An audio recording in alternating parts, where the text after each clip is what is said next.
shortcut is really dangerous. આ વાક્ય જ્યારે વાંચ્યું ત્યારે હું ગંભીર ન હતો, પણ જેમ જેમ જિંદગીમાં ગંભીરતા આવતી ગઈ એમ સમજાઈ ગયું. ટૂંકો રસ્તો જ નથી લેવો, સહેલો રસ્તો જ નથી લેવો,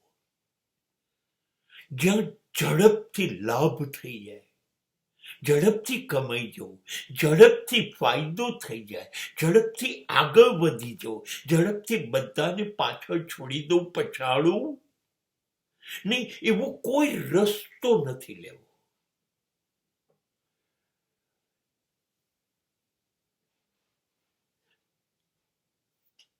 મારા હાડકા ઓગળી જાય, શરીર થાકીને ચૂર ચૂર થઈ જાય, કોઈ પણ પડખે ક્યાં પણ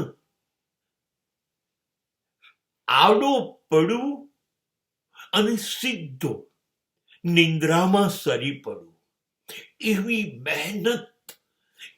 મહેનત સૂર્યોદયથી સૂર્યાસ્ત સુધી સતત કરું.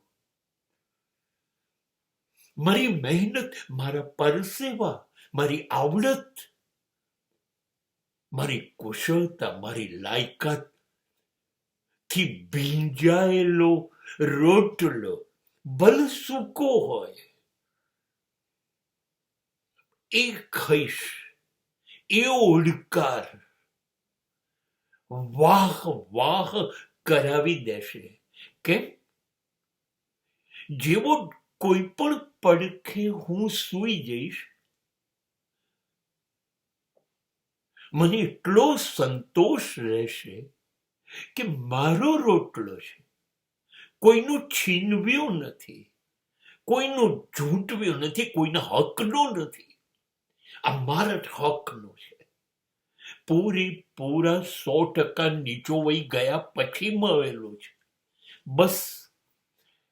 અને એ મને જીવનભર ચાલશે.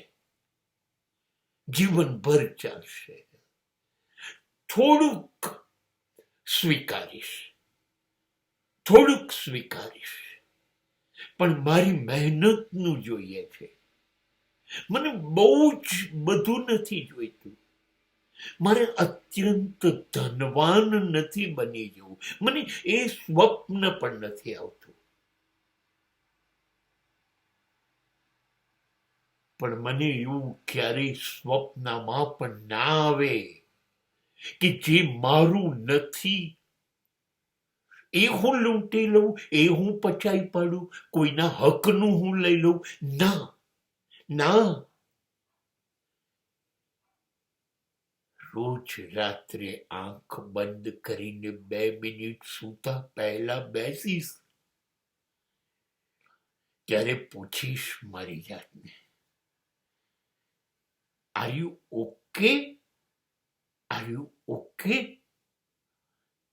અને મારી અંદરથી જવાબ આવશે, યસ સર.